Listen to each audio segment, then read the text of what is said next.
აჭარის მთავრობის თავმჯდომარემ თვითნებურად შესახლებულ მოქალაქეებთან დაკავშირებით არასამთავრობო ორგანიზაციებთან და მედიასთან შეხვედრა გამართა. არჩილ ხაბაძემ საკითხთან დაკავშირებით მესამე სექტორის განსხვავებული შეხედულებები მოისმინა და პრობლემების გადაჭრის მიზეზები განიხილა. მთავრობის თავმჯდომარის განცხადებით შესწავლილია დაახლოებით 1200 ოჯახი, რომელთაგან დახმარება რეალურად მხოლოდ 30-დან 40-ს ესაჭიროება. დანარჩენი 98% კი სახელმწიფო კომპენსაციას არ საჭიროებს. მთავრობის თავმჯდომარის განცხადებით მოსახლეობამ უკანონოდ დაკავებული ტერიტორია უნდა დატოვოს. არასამთავრობო ორგანიზაციებს მთავარი შენიშვნები კომისიის მუშაობასთან დაკავშირებით ჰქონდა და აღნიშნავდნენ, რომ ოჯახების მდგომარეობის შესწავლა ინდივიდუალურად უნდა მომხდარიყო. არასამთავრობოთა თქმით, 1 აპრილიდან უნდა დაიწყოს ოჯახების ეტაპობრივი გაფრთხილება წერილობით დასკვნის საფუძველზე და ასევე დაწესდეს საჯარიმო სანქციებიც.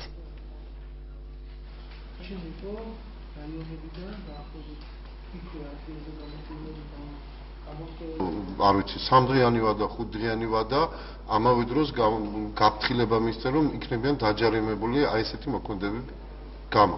მაგრამ ის რომ უეცრად მივიდეს ჩვენი პოლიციის თანამშრომლები და დაიწყოს რაღაც სახის მოქმედება, მე არ მაქვს გარანტია, რომ ეს პოლიციის თანამშრომლები არიან ესეთი სიტუაციებისთვის მომზადებული და არ გამოიყენებენ ისეთ მეთოდებს, რომელიც შოურაცხყოფას მიაყენებს ადამიანებს და მეორე გარემოება, ჩვენთვის არ არის არგუმენტი, რომ გამგებელმა მოიწერა, რომ მას აქვს სახლი. ეს სიტუაცია უნდა იყოს გადამოწმებული, თორე ჯერჯერობით ყოველგვარი ულტიმატუმი, რაც არსებობს კომისიის მიერ და მთავრობის მიერ წაყენებული ამ ადამიანებისთვის, იქნება არაადეკვატური, მანამ სანამ არ გაიგებს აჭარის მთავრობა ამ თვითნებური შესახლების გამომწვევ მიზეზებს არ გაიგებს, ასევე არ მოახდენს ამ მიზეზების კატეგორიზაციას და არ დასახავს გეგმას აღნიშნულ პრობლემებთან ბრძოლის. სახელმწიფო არ არის ვალდებული აუნაზღაუროს იმათვისაც აქვს სხვა ქონება ან საცხოვრებელი სახლი იმ ინფორმაციას წარუდგენთ, გავცემთ პასუხს და მოვთხოვთ, რომ დაშალონ ის და გამოვიდნენ ის ჯიხურები და გამოვიდნენ